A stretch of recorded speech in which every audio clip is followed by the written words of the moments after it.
खबर आरंभ करिबा सुभद्रा योजनारू सूचना अनुसार सोमवार दिन विधानसभा गृह रे सुभद्रा योजना को नहीं हो हल्ला होईची।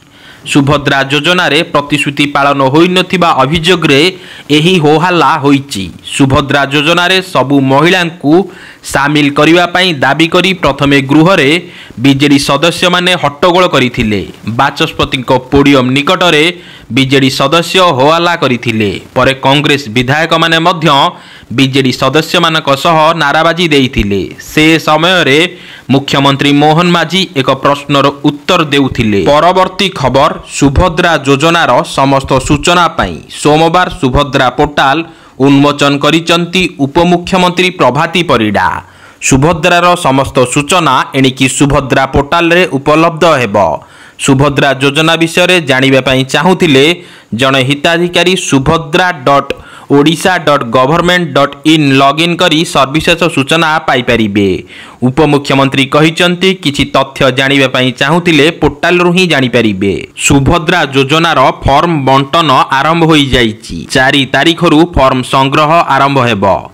फॉर्म पूरण करी आधार कार्ड नकल सह दाखल करिवा पई अनुरोध करा जाईची। मो सेवा केंद्र बा जनसेवा केंद्र रे फॉर्म दाखल करि परिबे। फॉर्म बंटन और दाखल संपूर्ण मागणारे हेबो। परवर्ती खबर कृषकक मुहरे हस फुटाइले मोदी सरकार। 7टी बड़ योजना को मिलिला कैबिनेट मंजूरी। सूचना अनुसार केंद्र कैबिनेट बैठक रे कृषकक सह जड़ित 7टी योजना को अनुमोदन करा जाईची। केंद्र मंत्री अश्विनी वैष्णव यही सूचना देइचंती। से कहिचंती कृषकक जीवन रे उन्नति आनिबा एवं सेमानकर आय वृद्धि पाई कैबिनेट सोमवार 7टी प्रमुख निष्पत्ति नेइची। परवर्ती खबर ओडिशा रे प्रतिष्ठा होई न पारे हाईकोर्ट बेंच। विधानसभा रे मुख्यमंत्री मोहन माझी लिखित उत्तर रे एहाकु स्पष्ट करिचंती। से कहिचंती सुप्रीमकोर्ट द्वारा ए संक्रांत रे आसीथिबा राय अनुजाई कोनोसी स्थान रे हाईकोर्ट बेंच प्रतिष्ठार कोनोसी यथार्थता नाही। बलांगीरी रे हाईकोर्ट बेंच प्रतिष्ठा हेबार प्रस्ताव अछि कि बोली कलिकेश नारायण सिंहदेव प्रश्न करिथिले। ए नै विधानसभा रे मुख्यमंत्री मोहन माझी लिखित उत्तर प्रदान करिचंती। परवर्ती खबर बांग्लादेश अनुप्रवेशकारी को चिन्हट पाई आरंभ हेला प्रक्रिया। विधानसभा रे लिखित उत्तर रखिले मुख्यमंत्री मोहन माझी। समस्त जिलापाल और एसपी को बांग्लादेश अनुप्रवेशकारी माननकु चिन्हट करिबा पई निर्देश दिया जाईची। तहसील ब्लॉक एवं थाना स्तर रे कमिटी गठन पई कुहा जाईची। विशेष करी भुवनेश्वर केन्द्रापड़ा और पुरी रे थिबा अनुप्रवेशकारी माननकु चिन्हट करिबा पई निर्देश दिया जाईची। परवर्ती खबर केउठी अटकिछि आलूर रेल। सूचना अनुसार 15 दिन बीतिलाणी उत्तर प्रदेश रु आसुथिबा 2टी आलू ट्रेन ओडिशा रे पहुंची पारि नाही। पटे पश्चिम बंगरु आलू आमदानी मध्य किछि परिमाण रे ह्रास पाइछि। अन्य पक्षरे राज्य खाद्य जोगाण और खाउटी कल्याण मंत्री आउ आलू रेलर कथा भूली गलेनी बोधे। एपरी अवस्था रे खाउटींको दुख बुझिबो किए। गत 18 तारिख रे जोगाण मंत्री कृष्णचंद्र पात्र राज्य रे आलू समाधान निमंते उत्तर प्रदेश रु आलू अणाजिबो बोली कहिथिले। एपरिकी 2टी ट्रेन रे 48,000 क्विंटाल आलू लोड होई सारिची। यह खूब शीघ्र ओडिशा रे पहुंचिबो बोली से कहिथिले। मध्यरे 15 दिन बीती गलानी तथापि उत्तर प्रदेश रु आलू लोड होइथिबा 2टी ट्रेन ओडिशा रे पहुंची पारिला नाही। परवर्ती खबर राज्य रे पियाज और रसुण रो दर आकाश छुआ।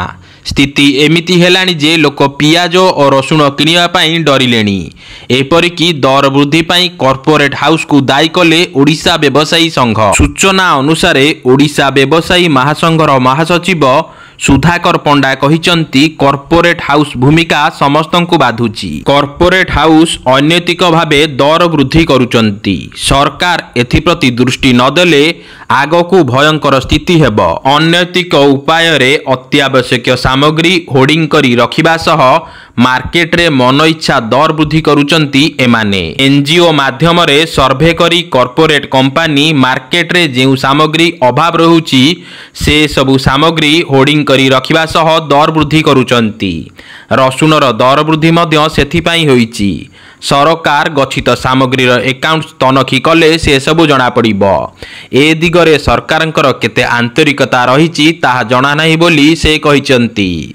सेपटे आंध्र वर्षा द्वारा पियाजर प्रथम फसल प्रभावित होईछि। अन्य पक्षरे महाराष्ट्र रे निर्वाचन थिबारु नासिक रे पियाजर डिमांड रहुछि, सेथिपाई पियाजर दाम बढ़ुछि। परवर्ती खबर 2 मास मध्यरे 39 जन कलाधनकारी उपरे विजिलेंस रेड, पाखापाखि 49 कोटी रु ऊर्ध्व संपत्ति जबत।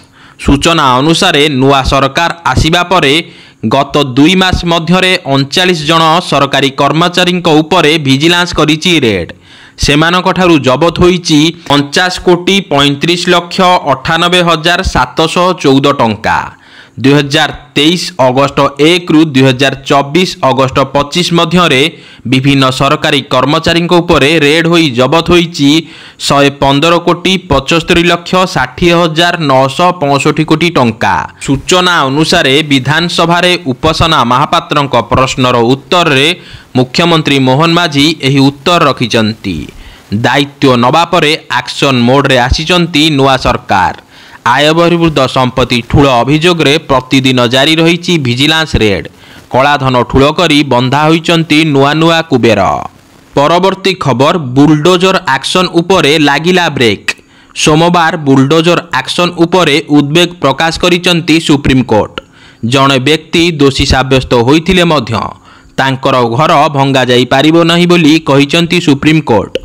विभिन्न मामलारे अभियुक्त व्यक्ति विरुद्ध रे बुलडोजर कार्यानुष्ठान को चैलेंज करी दाखल होइतिबा पिटिशनर शुणाणी बेले एहा कहिचंती सर्वोच्च अदालत। परवर्ती खबर डेंगू हॉटस्पॉट पालटिछि राजधानी भुवनेश्वर। सूचना अनुसार राजधानी रे डेंगू स्थिति अणायत। गत 2 दिन रे पाखापाखि 100 रोगी चिन्हट हेलेनी। शनिवार 59 जन रोगी चिन्हट होइतिला बेले रविवार 540 जन को टेस्टिंग होइतिला बेले 40 जन रोगी चिन्हट होइचंती। राजधानी बासी को एबे डेंगू चिंता घारिछि। लोकमने मध्य आतंकित अवस्थारे अछंती। मात्र बीएमसी एवं स्वास्थ्य विभाग परस्पर को दोषारोप करि चलिचंती। परवर्ती खबर कैपिटल हॉस्पिटल रे राज्यपालक अस्त्रोपचार। स्वास्थ्य व्यवस्था जांच लगी डाक्तरी दल नियोजित। सूचना अनुसार कैपिटल हॉस्पिटल PGIMER रे राज्यपाल रघुवर दास को अस्त्रोपचार करा जाइछि। अस्त्रोपचार पर राजभवन को फेरिचंती श्री दास। सेठारे तांकर स्वास्थ्य व्यवस्था जांच लगी डाक्तरी दल नियोजित अछंती। श्री दास रविवार सकाळ 9:40 रे कैपिटल हॉस्पिटल रे पहुंचीथिले। प्रोफेसर श्रीकांत पात्र राज्यपाल श्री दास को अस्त्रोपचार करिचंती। हॉस्पिटल रे तांकर अस्त्रोपचार पाई स्वतंत्र डाक्तरी दल गठित होइथिले। भल लागिथिले वीडियो को लाइक करी चैनल को सब्सक्राइब करिया पाई अनुरोध।